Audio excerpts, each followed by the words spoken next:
वंदे मातरम साथियों। हिंदी देवनागरी शिक्षा जो हिंदी को पूर्णतः समर्पित चैनल है, इस चैनल पर आपका हार्दिक स्वागत है।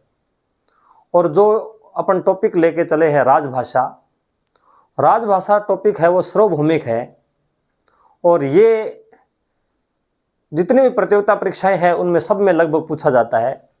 और जो डिपार्टमेंटल एग्जाम होते हैं, चाहे किसी भी डिपार्टमेंट के हो, सरकारी कर्मचारी जो है उनके लिए भी ये बेहद ही उपयोगी साबित होगा। और हम इसमें कंप्लीटली समेटने का प्रयास किया है कि कोई भी पहलू है वो अछूता ना रहे। और अपना जो टॉपिक है वो राजभाषा, राजभाषा के रूप में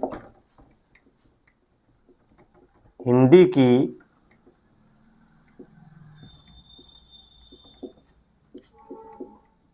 संवैधानिक स्थिति,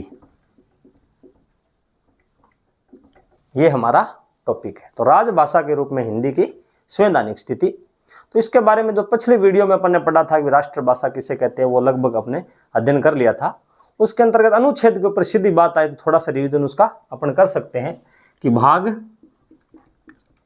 5 में कौन सा अनुच्छेद है? अनुच्छेद 120 क्लोज 1 और 120 क्लोज 2, दो अनुच्छेद है। 120 के अंतर्गत क्या है कि संसद में या संघ की जो राजभाषा है वो संसद की कार्यवाहियां हिंदी में होगी या अंग्रेजी में होगी। एक बात तो ये है, हिंदी में या अंग्रेजी में संसद की, संसद अपना कामकाज हिंदी में करेगा या अंग्रेजी में करेगी। दूसरी बात इसके अंतर्गत यह है कि अगर वो सभापति अध्यक्ष अगर अनुमति दे तो कोई भी संसद सदस्य अपना विचार अपनी मातृभाषा में भी रख सकता है, यानी मातृभाषा में विचार भी रख सकता है। दो बातें तो ये थी। और 120 क्लोज 2 में क्या था? 120 क्लोज 2 में था कि संविधान लागू होने के 15 वर्ष बाद यानी 26 जनवरी 1965 के बाद संसद की समस्त कार्यवाही सिर्फ किस में होगी? हिंदी में होगी। 1965 के बाद यानी 26 जनवरी 1965 के बाद समस्त कार्यवाही किस में होगी? हिंदी में होगी संसद की। ये पिछला अपन रिवीजन कर रहे हैं, ये अपन पढ़ा के आ चुके हैं। दूसरा था अपने पास भाग 6 के अपने पास अनुच्छेद कौन सा था? 210 था। इसमें क्या कहा गया है कि राज्य विधानमंडलों की जो भाषा है वो या तो राज्य की भाषा होगी या मतलब राजभाषाओं के रूप में किसी को भी मान्यता दे सकता है, या हिंदी को भी दे सकता है और अंग्रेजी को भी दे सकते हैं। विधानमंडल की भाषाएं अपन इसको कह सकते हैं। विधानमंडल की भाषा हिंदी या अंग्रेजी, हिंदी या अंग्रेजी होगी। अगर विधानसभा अध्यक्ष या सभापति, विधान परिषद का सभापति अगर अनुमति दे तो कोई भी विधानसभा जो सदस्य है वो अपना जो है पक्ष है वो अपनी मातृभाषा में भी रख सकता है। ये अपने को ध्यान में रखना। दूसरी बात इसमें क्या है? मातृभाषा में बोलने की अनुमति दी जा सकती है, ये अपने को ध्यान में रखना है। अब अपने पास कौन सा था? आगे था कि राजभाषा संबंधी विशेष अनुच्छेद था। भाग कितने में है? 17 में। ये अपने को ध्यान में रखना है। अनुच्छेद कितने से कितने तक है? अनुच्छेद 343 से 351 तक ये अनुच्छेद है। और इसका शीर्षक क्या है? राजभाषा है। ये राजभाषा शीर्षक के अंतर्गत इसका प्रावधान किया गया है। और इसके 4 क्या है? अध्याय है। ये अपने को ध्यान में रखना है, जो अपने पिछले वीडियो में पढ़ के आ चुके हैं। तो 343 क्लोज 1 के अंतर्गत क्या है? जो अनुच्छेद 343 के बारे में पिछले वीडियो में अपना अध्ययन कराया था। 343 में क्या है कि संघ की राजभाषा क्या होगी? हिंदी होगी। लिपि कौन सी होगी? देवनागरी होगी। अंकों का रूप भारतीय अंकों का अंतरराष्ट्रीय रूप होगा। एक तो बात ये थी। दूसरी 343 क्लोज 2 के अंतर्गत क्या बात थी कि 26 जनवरी 1965 के बाद में अंग्रेजी का प्रयोग नहीं होगा। ये अपने को ध्यान में रखना है, यानी 26 जनवरी 1965 तक ही अंग्रेजी का प्रयोग होगा। ये अपने को ध्यान में रखना है। और 15 वर्ष बाद संसद हिंदी या अंग्रेजी किसी के लिए भी उपबंध कर सकती है। ये 343 क्लोज 1, 2, 3 में ये बातें कही गई है। 344 में क्या कहा गया था कि संविधान लागू होने के 5 वर्ष बाद राष्ट्रपति एक आयोग गठित करेगा हिंदी राजभाषा के रूप में इसका एक आयोग गठित करेगा और आयोग जो सिफारिश देगा इसकी जो पालना है अनुच्छेद 344 की पालना के अंतर्गत 7 जून 1955 को बीजी खरे की अध्यक्षता में, बाल गंगाधर खेर की अध्यक्षता में राजभाषा आयोग का गठन किया गया। उसने 19 सिफारिशें दी। जो सिफारिशें संसद की पटल पर रखाई जाएगी। इसके लिए क्या है कि संविधान लागू होने के 10 वर्ष बाद जो फिर अगला जो था अनुच्छेद अपने पास 344 के अंतर्गत 2 बातें थी। एक तो राजभाषा आयोग का गठन होगा और 10 साल बाद यानी संविधान लागू होने के 10 साल बाद संसद एक समिति गठन करेगी जिसका नाम होगा राजभाषा समिति। तो राजभाषा के लिए एक समिति भी गठन की गई 1959 में। कब की गई? 1959 में की गई। और राजभाषा आयोग कब स्थापित किया गया? 1955 में। ये अपने को ध्यान में रखना है। और 1959 में समिति ने क्या है कि जो 19 सिफारिशें दी थी उसके ऊपर गौर करके जो क्या है कि वो जो है वो आगे प्रावधान लगाए जाएंगे या प्रावधान बनाए जाएंगे। और यह समिति किसकी अध्यक्षता में गठित की गई थी?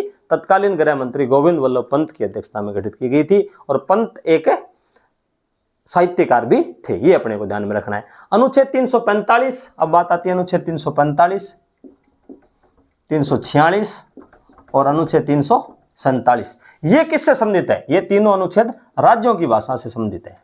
राज्यों की भाषा से, संघ से रिलेटेड ना होकर के राज्यों की भाषा से ये रिलेटेड है। राज्यों द्वारा राजकीय प्रयोजनों में भाषा की स्वीकृति। अनुच्छेद 345 में क्या है कि राज्य कोई भी भाषा अपने राजकीय प्रयोजनों के लिए स्वीकृत कर सकता है। दूसरी बात क्या होगी? दूसरी बात होगी कि 346 के अंतर्गत क्या है? संघ द्वारा निर्धारित राज्यों और संघ के बीच यानी राज्यों और राज्यों के बीच और राज्यों और संघ के बीच कौन सी भाषा स्वीकार्य होगी, ये अपने को ध्यान में रखना है। और अनुच्छेद 347 के अंतर्गत क्या है कि अगर राज्य विधानमंडल या राज्य की जनता अगर मांग करे तो राष्ट्रपति क्या कर सकता है? किसी भी भाषा को स्वीकृति दे सकता है, राज्य की राजभाषा को स्वीकृति दे सकता है 8वीं अनुसूची के तहत। ये अपने को ध्यान में रखना है। अब बात करते हैं अनुच्छेद 348 की। जो ये तो पहले वाला रिवीजन था और आज जहां से क्लास स्टार्ट हो रही है वो अनुच्छेद 348 से है। तो अनुच्छेद 348 के अंतर्गत क्या प्रावधान है? राजभाषा अधिनियम के तहत अनुच्छेद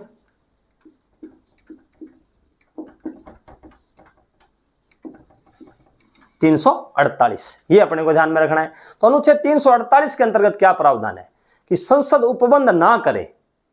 अगर संसद कोई कानून ना बनाती है तब तक सुप्रीम कोर्ट की और हाई कोर्ट की कार्रवाई किसमें होगी?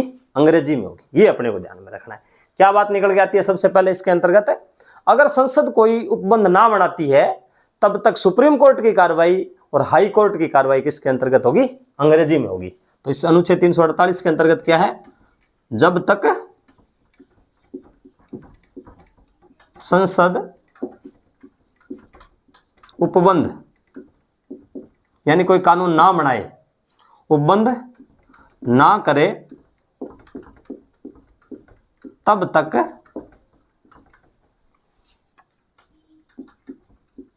उच्चतम न्यायालय यानी एससी और एचसी उच्च न्यायालय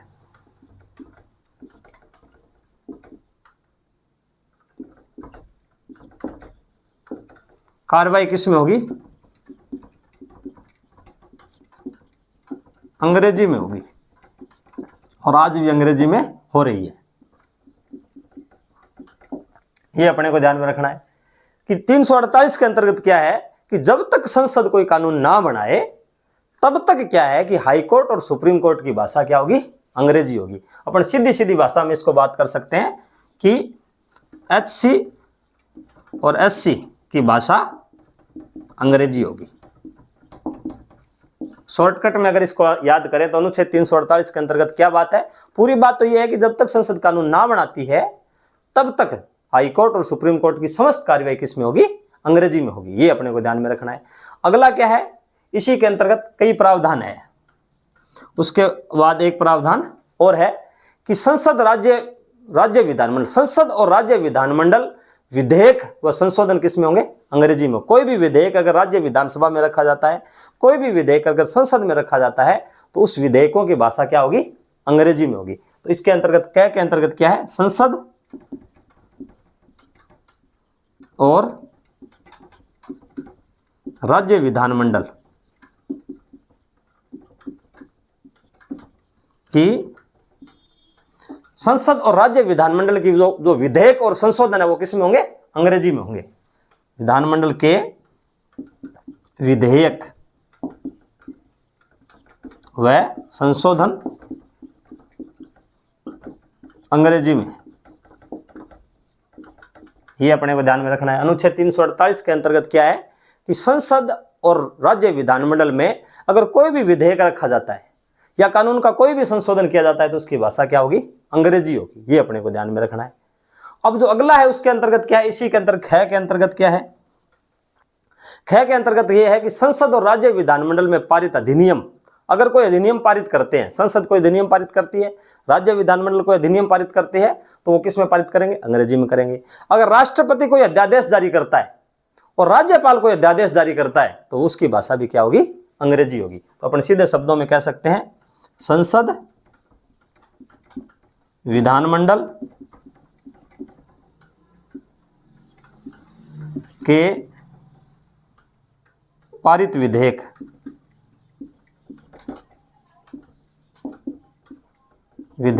की भाषा क्या होगी? अंग्रेजी होगी। या कोई अधिनियम, विधेयक या अधिनियम, या अपन इसको कह सकते हैं अधिनियम, अधिनियम की भाषा अंग्रेजी होगी। और दूसरी बात क्या है? राष्ट्रपति वह राज्यपाल के अध्यादेश की भाषा अंग्रेजी होगी।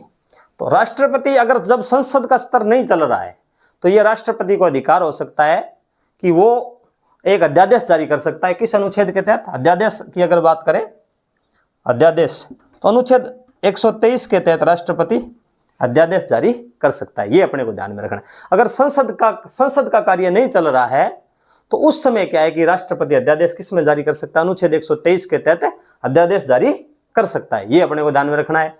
और अगर विधानसभा नहीं चल रही है तो अनुच्छेद 213 के तहत, अनुच्छेद 213 के तहत राज्यपाल अध्यादेश जारी कर सकता है। ये अपने को ध्यान में रखना है। ये दोनों अध्यादेश है। तो उस अध्यादेश की भाषा कौन सी होगी? अंग्रेजी होगी। ये अपने को ध्यान में रखना है।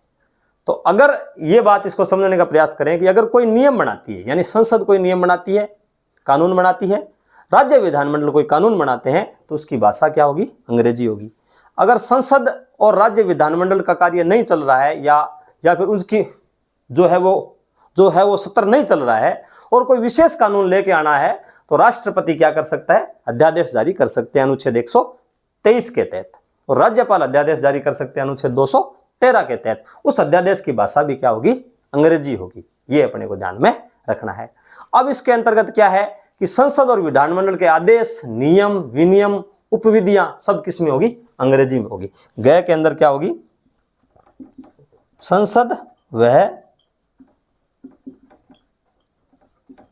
विधानमंडल के नियम, उपनियम, विधियां, यानी कानून निर्माण की जो भी विधियां हैं वो किस में होंगे? विधियां, विनियम की भाषा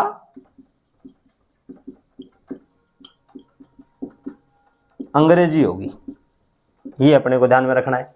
यानी संसद और विधानमंडल को चलाने के लिए कोई आदेश निकलता है, आदेश भी शामिल कर लेना, कोई आदेश निकलता है, नियम निकलता है, उपनियम निकलता है, विनियम निकलता है और उपविधियां निकलती है। उपविधियों के अंतर्गत और कोई विधियां बनाई जाती है, उन सब की भाषा क्या होगी? अंग्रेजी होगी। ये किस में अनुच्छेद में? अनुच्छेद 348 के अंतर्गत शामिल है। एक अनुच्छेद 148 के अंतर्गत एक बात और शामिल है कि अगर संसद चाहे तो एचसी की कार्रवाई, यानी हाई कोर्ट की कार्यवाही किसी भी भाषा में करवा सकती है, ये अपने को ध्यान में रखना है। ये किसी अनुच्छेद 348 के अंतर्गत है। यानी अगर राज्यपाल राष्ट्रपति की संसद चाहे तो राज्यपाल और राष्ट्रपति की अनुमति से, राज्यपाल राष्ट्रपति अनुमति से HC की कार्रवाई किसी भी भाषा में करवाई जा सकती है। तो यह भी किसमें, अनुच्छेद 348 के अंतर्गत है। यानी संसद चाहे तो राज्यपाल और राष्ट्रपति की अनुमति से हाईकोर्ट की कार्यवाही है वो किसी भी भाषा में करवाई जा सकती है, राजस्थानी में भी करवाई जा सकती है। कौन अनुमति देगा? संसद पहले अनुमति देगी, राज्यपाल अनुमति देगा और राष्ट्रपति अनुमति देगा। तो क्या होगा, उस मातृभाषा में भी किसी भी भाषा के अंतर्गत, किसी भी अन्य भाषा के अंतर्गत हाईकोर्ट की कार्यवाही करवाई जा सकती है। अब अपने के पास अनुच्छेद 348 के अंतर्गत क्या क्या बातें निकल के आई कि जब तक संसद उपबंध ना करे तब तक हाईकोर्ट और सुप्रीम कोर्ट की भाषा कौन सी होगी? अंग्रेजी होगी। ये अपने को ध्यान में रखना है। दूसरी बात है, संसद और राज्य विधानमंडल के कोई भी विधेयक और संशोधन किसके अंतर्गत होंगे? अंग्रेजी में होंगे। ये अपने को ध्यान में रखना है। संसद विधानमंडल में पारित विधेयक अधिनियम की भाषा अंग्रेजी होगी। ये अपने को ध्यान में रखना है। अगर संसद और विधानमंडल में कोई विधेयक पारित होता है तो उसकी भाषा कौन सी होगी? अंग्रेजी में होगी। अगर राष्ट्रपति और राज्यपाल कोई अध्यादेश जारी करते हैं तो उसकी भाषा क्या होगी? अंग्रेजी होगी। और उसके बाद में क्या है कि संसद और विधानमंडल के नियम, उपनियम, आदेश, विधियां, विनियम, उपविधियां सब किसके अंतर्गत होगी? अंग्रेजी में होगी। और लास्ट बात इसके अंतर्गत क्या है, अगर राज्यपाल और राष्ट्रपति अनुमति दे, उसकी सहमति से अगर वो अगर एग्री करते हैं तो हाईकोर्ट किसी भी भाषा में अपनी कार्यवाही कर सकता है। तो ये अपने को ध्यान में रखना है। तो अनुच्छेद 348 के अंतर्गत ये मुख्य बातें शामिल होगी। अब बात करते हैं अनुच्छेद 349 की।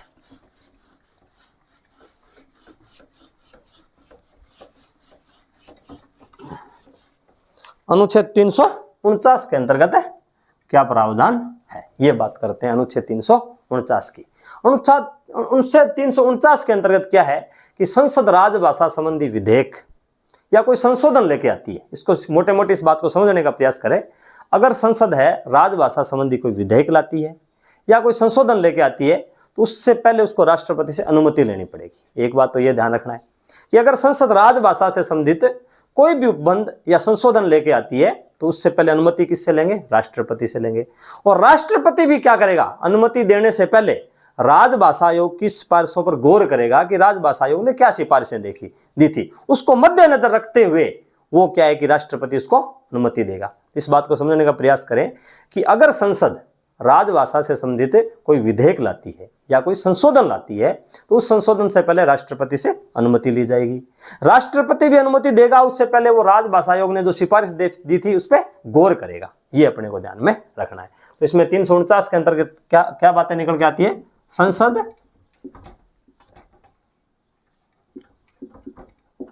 राजभाषा संबंधी उपबंध और संशोधन से पहले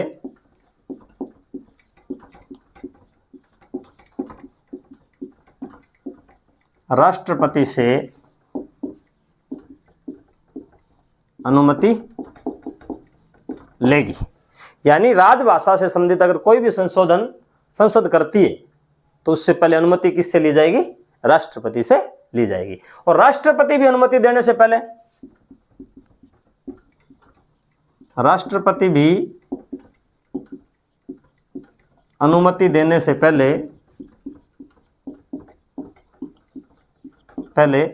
राजभाषा आयोग की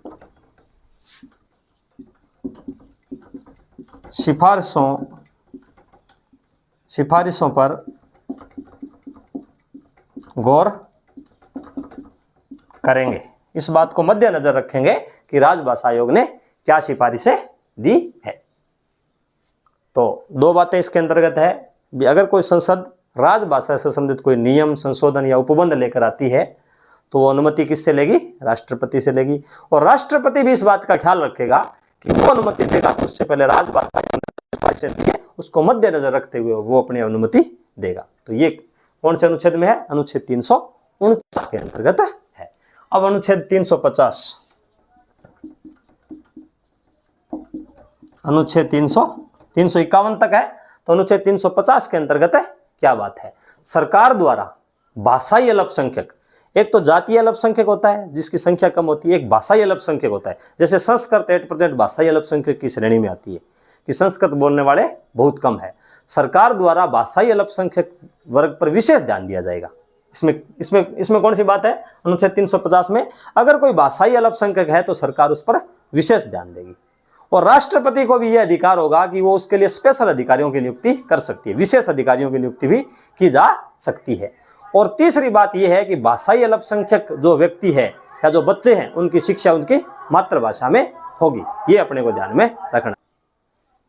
तो अनुच्छेद 350 के अंतर्गत क्या उपबंध है कि सरकार है वो भाषाई अल्पसंख्यकों पर विशेष ध्यान देगी। एक बात तो ये होगी।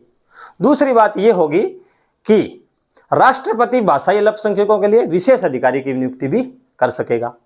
तीसरी बात यह होगी कि भाषाई अल्पसंख्यकों की जो शिक्षा दीक्षा है बच्चों की, वो उनकी मातृभाषा में सुनिश्चित की जाए। ये बात, तीन बातें इसकी ध्यान में रखनी है। तो अनुच्छेद 350 के अंतर्गत क्या बातें हैं कि सरकार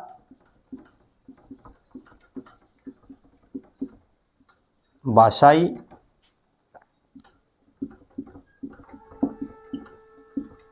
अल्पसंख्यकों पर विशेष ध्यान देगी। क्यों? कि भाषाएं मुश्किल से जन्म देती है, उस भाषाओं को जिंदा रखने के लिए सरकार का ये कर्तव्य बनता है कि वो भाषाई अल्पसंख्यकों को कोई भी भाषा को मरने न दे, हर भाषा को जिंदा रखे। तो भाषाई अल्पसंख्यकों पर विशेष ध्यान देगी। एक बात तो ये है इसके अंतर्गत। दूसरी बात यह है कि राष्ट्रपति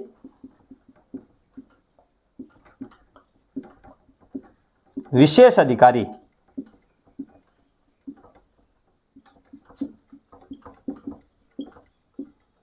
नियुक्त कर सकता है। सरकार भाषाई अल्पसंख्यकों पर विशेष ध्यान देगी, राष्ट्रपति भाषाई अल्पसंख्यकों के लिए विशेष अधिकारी नियुक्त कर सकता है। यह अपने को ध्यान में रखना है। और भाषाई अल्पसंख्यकों के बच्चों की जो शिक्षा है, प्राथमिक शिक्षा है, वो किसमें होगी? उनकी मातृभाषा में होगी। तीसरी बात क्या होगी? भाषाई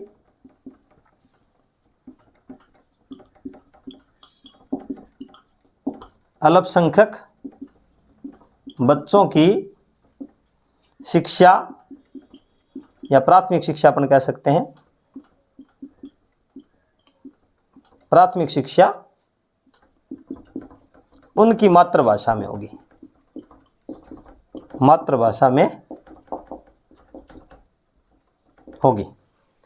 तो तीन बातें हैं अनुच्छेद 350 के अंतर्गत। सरकार जो भाषा के रूप में अल्पसंख्यक है, यानी जिनको बोलने वाले बहुत कम लोग हैं, उन भाषाई अल्पसंख्यकों पर विशेष ध्यान देगी। दूसरी बात यह है कि राष्ट्रपति चाहेगा तो उनके लिए विशेष अधिकारियों की नियुक्ति भी की जा सकती है। तीसरी बात क्या है कि भाषाई अल्पसंख्यकों के जो बच्चे हैं उनकी जो शिक्षा दीक्षा है वो उनकी मातृभाषा में हो। तो तीन बातें अपने को ध्यान में रखनी है। तो अनुच्छेद 350 के अंतर्गत क्या है कि संसद राजभाषा संबंधी उपबंध और संशोधन करेगी, उससे पहले राष्ट्रपति से अनुमति लेगी, और राष्ट्रपति अनुमति देने से पहले राजभाषा आयोग की जो सिफारिश है उनको मद्देनजर में रखेगा। ये बात ध्यान में रखनी है। 349 के अंतर्गत। 350 के अंतर्गत क्या है? भाषाई अल्पसंख्यकों से संबंधित विशेष प्रावधान कह सकते हैं अपन। अगर मान लो कोई बात ना याद रहे तो इसको सीधा याद रख सकते हैं कि भाषाई अल्पसंख्यकों संबंधी प्रावधान है। ये अपने को ध्यान में रखना है। अल्पसंख्यकों संबंधी प्रावधान क्या है कि सरकार भाषाई अल्पसंख्यकों पर विशेष ध्यान देगी, राष्ट्रपति विशेष अधिकारी नियुक्त कर सकेंगे, और भाषाई अल्पसंख्यकों को जो बच्चे हैं उनकी प्राथमिक शिक्षा या उनकी शिक्षा दीक्षा किसमें होगी? उनकी मातृभाषा में होगी। तो ये बात आ गई अनुच्छेद 350। अब बात करते हैं अनुच्छेद 351 की। अनुच्छेद 351 में क्या है?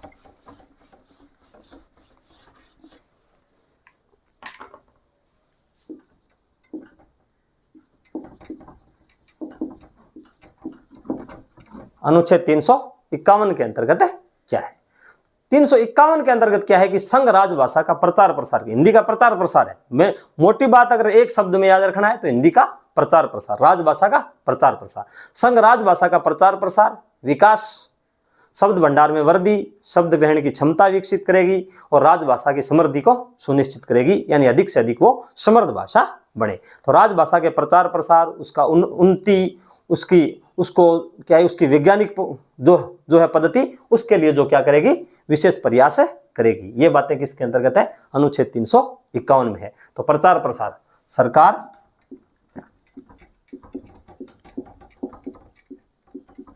राजभाषा का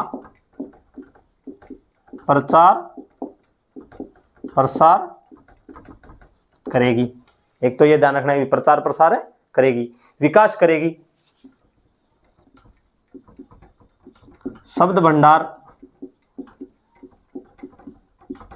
में वृद्धि के प्रयास करेगी,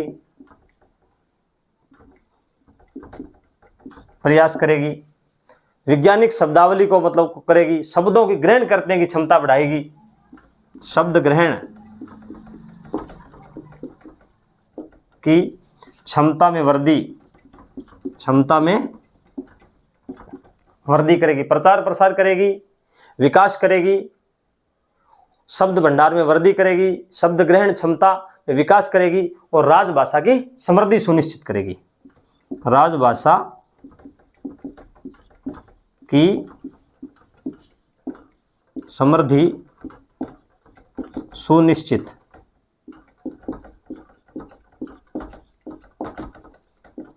करेगी।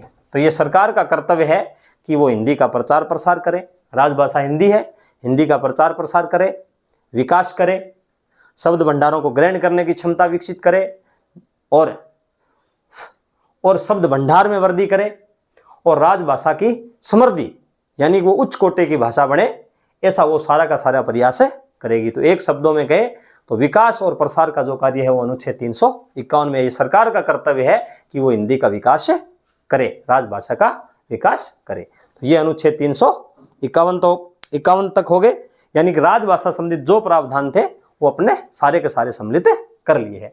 अब बात करते हैं कि एक अनुच्छेद 347 के अंतर्गत एक बात आई थी कि 8वीं अनुसूची में क्या क्या शामिल है। अब 8वीं अनुसूची में सम्मिलित भाषा की बात करते हैं। 8वीं अनुसूची में शामिल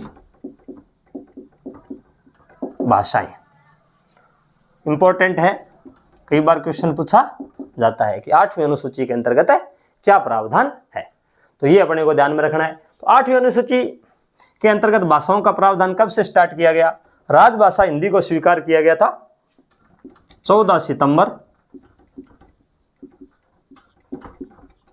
1949 को, और इसलिए 14 सितंबर को हम हिंदी दिवस के रूप में मनाते हैं। 14 सितंबर को हम क्या मनाते हैं, हिंदी दिवस के रूप में मनाते हैं। तो राजभाषा हिंदी है, वो संवैधानिक प्रावधान या हिंदी को राजभाषा के रूप में कब स्वीकार किया गया, 14 सितंबर 1949 को संविधान सभा ने स्वीकार किया, और इसलिए 14 सितंबर को हम हिंदी दिवस मनाते हैं। तो 8वीं अनुसूची के अंतर्गत जो भाषाएं शामिल है वो शुरुआत में 14 भाषाएं शामिल की गई। कितनी भाषाएं शामिल की गई थी 8वीं अनुसूची में, 14 भाषाएं शामिल। अब इसमें अंतर्गत ध्यान रखना है कि 8वीं अनुसूची में कौन कौन से अनुच्छेद इंक्लूड कर सकते हैं। तो अनुच्छेद अपन एक तो 347 कर सकते हैं। अनुच्छेद 347 के अंतर्गत क्या प्रावधान है कि राज्य अगर मांग करता है कि इस भाषा को संविधान की 8वीं अनुसूची में शामिल किया जाए, राज्य अगर मांग करता है कि 347 के अंतर्गत क्या है, यानी 8वीं अनुसूची में कौन कौन से अनुच्छेद हैं,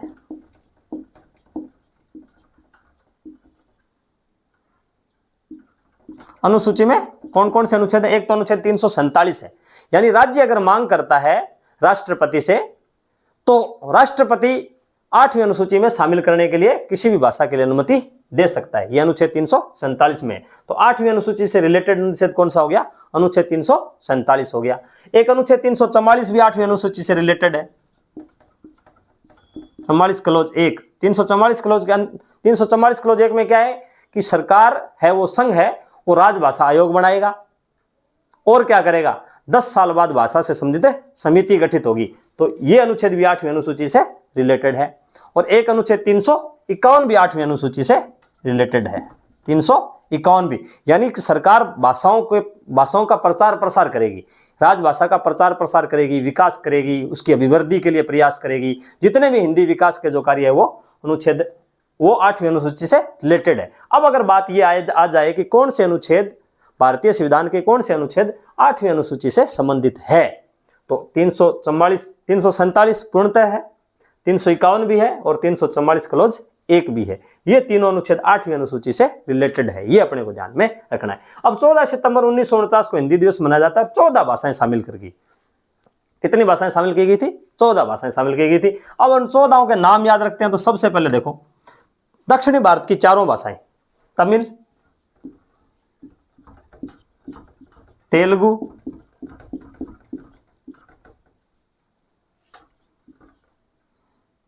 मलयालम,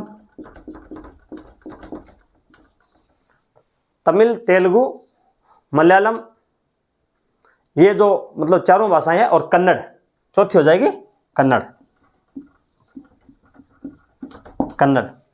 तो 4 भाषाएं तो दक्षिणी भारत की। अब इसको याद रखने का जो तरीका है ना, वो अपने को ऐसे ध्यान रखना है कि तमिल, तेलुगु, मलयालम और कन्नड़ 4 भाषाएं तो है दक्षिणी भारत की, ये अपने को ध्यान में रखना है। अब जो क्या है कि सीधे हिंदी से रिलेटेड ना होकर के हिंदी से संबंधित भाषा तो है, परंतु पीछे से तो उनका उत्पत्ति हिंदी से हुई, वो मतलब उनका एक ही है उत्पत्ति स्रोत तो, परंतु वो हिंदी से कुछ अलग है। जैसे बात करते हैं बांग्ला,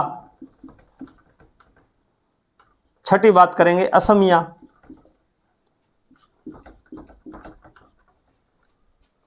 सातवीं बात करेंगे महाराष्ट्री या मराठी, जिसको कह सकते हैं मराठी, महाराष्ट्र में बोली जाती है वो मराठी। और 8वीं बात करेंगे तो गुजराती। ये कुछ अलग प्रकार की भाषा है, यानी ये हिंदी से ही है, मूल रूप तो इनका हिंदी का इनका एक है। तो दक्षिणी भारत की जो भाषा है उनका तो परिवार ही अलग है, ये हिंदी परिवार की भाषाएं हैं। बंगला, असमिया, मराठी और गुजराती 8 भाषाएं हो गई। अब अपने को बात ध्यान में रखना है, अब हिंदी से रिलेटेड ही है, 9वीं अपन हिंदी शामिल कर लेते हैं। हिंदी और उर्दू तो दोनों बहनें हैं, तो उर्दू भी शामिल हो जाएगी, उर्दू भी हो जाएगी। और 11वीं हो जाएगी कश्मीरी, और इसमें गुजराती, और इसमें 9वीं अपन पंजाबी और जोड़ लेते हैं, पंजाबी। और ये 10वीं हिंदी, 11वीं उर्दू, 12वीं कश्मीरी, ठीक है। और इसके अलावा और कौन सी हो जाएगी शामिल, ये अपने को ध्यान में रखना है। और 13वीं हो जाएगी कश्मीरी, 13वीं हो जाएगी संस्कृत।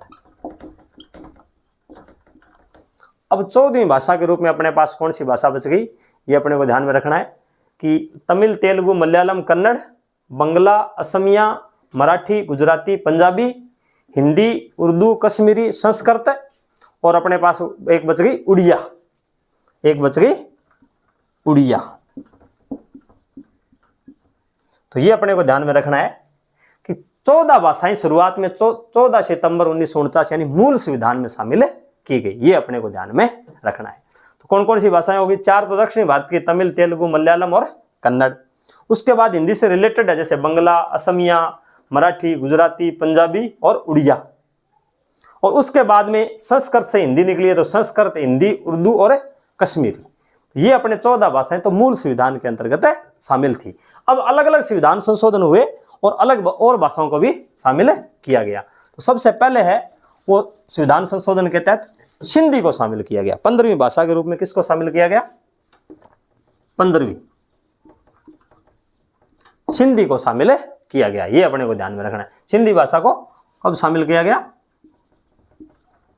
संविधान लागू, मूल संविधान जब लागू हुआ था 14 सितंबर 1949 यानी 26 जनवरी 1950 को जब संविधान लागू हुआ, तो संविधान में 8वीं अनुसूची के अंतर्गत कितनी भाषाएं थी, 14 भाषाएं थी, ये अपने को ध्यान में रखना है। और 15वीं भाषा के रूप में किसको शामिल किया गया, सिंधी को शामिल किया गया 21वां संविधान संशोधन 1967। 21वां संविधान संशोधन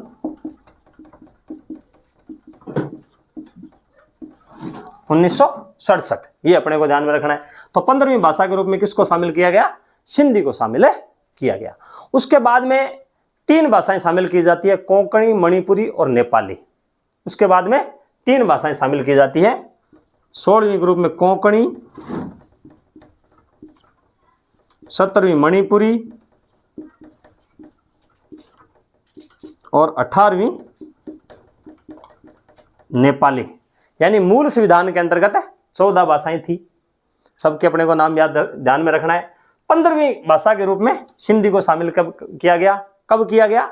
51वां संविधान संशोधन, 21वां संविधान संशोधन 1967, ये अपने को ध्यान में रखना है। और 3 भाषा कोंकणी, मणिपुरी और नेपाली को एक साथ शामिल किया गया 71वां संविधान संशोधन 1992। ये हो जाएगा अपने पास 71वां संविधान संशोधन 1992, ये अपने को ध्यान में रखना है। तो सिंधी 15वीं भाषा के रूप में 21वां संविधान संशोधन 1967, यहां से प्रश्न आने की संभावना रहती है। और पूरा ध्यान में रखना है कि 14 भाषाएं तो मूल संविधान के अंतर्गत शामिल थी। 26 जनवरी 1950 जो संविधान लागू हो गया था, तब 8वीं अनुसूची के अंतर्गत 14 भाषा थी। उसके बाद में 15वीं भाषा के रूप में जोड़ा गया सिंधी को। कब जोड़ा गया? 21वां संविधान संशोधन 1967 को। कोंकणी, मणिपुरी और नेपाली को 71वां संविधान संशोधन 1992 के तहत जोड़ा गया। ये अपने को ध्यान में रखना है। तो मणिपुरी, कोंकणी, मणिपुरी और नेपाली को 1992 में जोड़ा गया। तो अब अपन अगर डेट याद रखें तो 26 जनवरी 1950 या 14 सितंबर 1950 को तो 14 भाषाएं शामिल कर ली गई। 15वीं कब कर ली गई? सिंधी कब कर ली गई? 21वां संशोधन 1967 को। ये अपने को ध्यान में रखना है। फिर कोंकणी, मणिपुरी और नेपाली तीनों को एक साथ याद रखना है। कब कर ली गई? 71वां संविधान संशोधन 1992 को।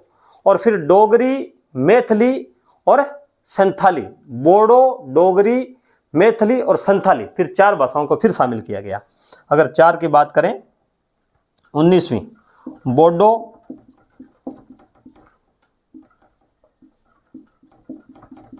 डोगरी, संथाली, बोडो, डोगरी, संथाली और मैथिली। मैथिली पहले हिंदी के अंतर्गत आती थी, अब मैथिली को अलग से भाषा सम्मिलित कर लिया गया है भारतीय संविधान के अंतर्गत। तो बोडो, डोगरी, संथाली और मैथिली के रूप में कुल मिला के 8% कितनी भाषाएं 8वीं अनुसूची के अंतर्गत है? 22 भाषाएं हैं। बोडो, डोगरी, संथाली और मैथिली, इनको कब शामिल कर लिया गया? 92वें संविधान संशोधन 2003 में। कब? 92वां संविधान संशोधन 2003 में। ये अपने को ध्यान में रखना है। 14 तो मूल भाषाएं थी, जिनको 14 सितंबर 1949 से स्वीकार कर लिया हिंदी के बाद, यानी 26 जनवरी 1950 को ये संविधान में थी 8वीं अनुसूची में। उसके बाद में 67 के अंतर्गत 21वां संविधान संशोधन होता है और सिंधी को शामिल कर लिया जाता है। फिर 71वां संविधान संशोधन होता है 1992 में, और 3 भाषा कोंकणी, मणिपुरी और नेपाली को शामिल कर लिया जाता है। और फिर 92वां संविधान संशोधन होता है, 92वां संविधान संशोधन होता है और 2003 के अंतर्गत फिर 4 भाषाएं शामिल कर ली जाती है, बोडो, डोगरी, संथाली और मैथिली। ये अपने को ध्यान में रखना है। बोडो, डोगरी, संथाली और मैथिली 4 भाषाओं को फिर शामिल कर लिया जाता है। और आज भारतीय संविधान के अंतर्गत 22 भाषाएं सम्मिलित है। तो ये कौन कौन सी भाषाएं किसके अंतर्गत थी, कौन से अनुच्छेद थे, कौन सी अनुसूची थी, ये सारी बातें जो है वो अपन ने शामिल कर ली है कि भारतीय संविधान के अंतर्गत भाषाओं की स्थिति किस प्रकार है। और आगे जो अपना अध्ययन का विषय रहेगा वो राजभाषा नियम अधिनियम बनाए गए, वो कौन कौन से है और राजभाषा आयोग ने क्या सिफारिशें दी थी, राजभाषा दिवस कब मनाया जाता है या हिंदी दिवस कब मनाया जाता है, उनके बारे में अपन विस्तार से अध्ययन करेंगे। आज की क्लास में इतना ही। जय हिंद, जय भारत। लाइक, शेयर और सब्सक्राइब करें, जिससे हिंदी का अधिक से अधिक प्रचार प्रसार हो सके और प्रतियोगिता जो है परीक्षा उनकी तैयारी करने वालों को और जो भी हिंदी से रिलेटेड है उन सबको अधिक से अधिक फायदा हो सके। जय हिंद, जय भारत।